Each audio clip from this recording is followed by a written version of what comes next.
Record energy prices, though, given new life to nuclear power. The CEO of advanced nuclear fuel technology company Lightbridge is watching that possibility power his stock higher. We're going to show you. And he's here next to tell us why the nation should not fear nuclear energy, because he's creating a safer way. Closing bell 28 minutes away.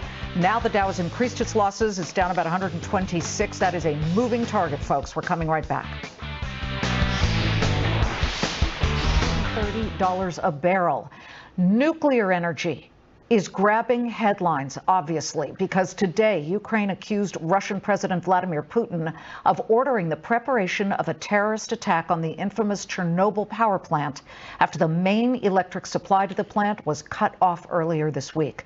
The head of Ukraine's state nuclear company also confirming that Russia is attempting to take, let's say, let's be honest here, seize full operation and control of Zaporizhia. That is the largest nuclear facility plant in all of Europe. Russian forces have reportedly told Ukrainian staff who are still there at the plant trying to operate it that, quote, it now belongs to Russia's state nuclear company. Let's bring in Seth Grae, the CEO of Lightbridge. This is a nuclear fuel technology company whose stock, I believe, is up, like 28% this month alone, Seth? You've been getting a lot of attention. Well, thank you. And, the people in Ukraine are getting a lot of attention, who are acting heroically of keeping plants operating in the most trying circumstances ever to power their country.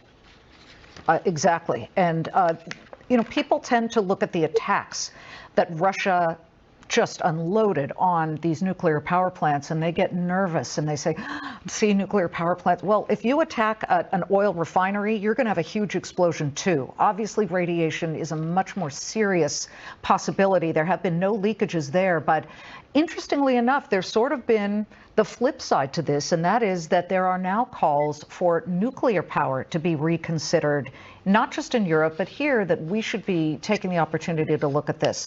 What do you say to people who think of nuclear power in the Chernobyl prism and are nervous about it? Well, it's come a long way. The current technology and the new coming technology makes it much safer, as well as lessons learned from 3 Mile Island, Chernobyl, Fukushima that have been implemented, and new lessons we're learning now. The original reactor in Chicago, designed by Enrico Fermi in 1942, the first one, was powered by graphite in the core with uranium. This is actually graphite from that first reactor ever in Chicago. Turns out it's not a great thing to make reactors out of, though. That's what burned at Chernobyl. So then we advanced toward these pellets. This is a plastic one. This is from the United Arab Emirates nuclear power program, but it's very similar to the fuel in Ukraine today. Very safe, much more advanced, much safer, runs a lot better. But what's next? This is what we're developing. This is a new rod we made for small modular reactor length, but longer ones can work in existing reactors.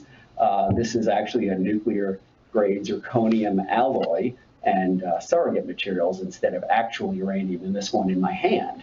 But this fuel will bring tremendous new safety advantages combined with the new small modular reactors that are being designed here in the U.S. for export markets.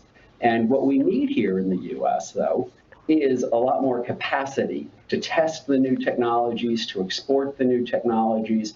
Russia and China will actually eat our lunch in international markets if the Americans don't catch up with new test facilities and, frankly, new facilities to process uranium and to do what it takes to make these products in mass amounts here in America and export them. I'm interested, Seth, to know what you thought, and I'm sure you probably had a wry smile when you saw Elon Musk's tweet that came out just a few days ago, where specifically he talked about nuclear and bringing it back, or at least enhancing it. Hopefully, he says, it is now extremely obvious that Europe should restart dormant nuclear power stations and increase power output of existing ones.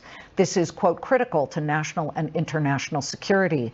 But again, this is a whole ecosystem, and we have seen things like nickel spike because the Russian nickel producers really own the market. What about uranium? Can you tell us if suddenly we're going to turn around if we start rebuilding these plants and say, wait a minute, uranium is sourced from an unfriendly country? Uranium is plentiful in the world, and we have a lot of supply from Canada, from Australia, from Kazakhstan, and other places.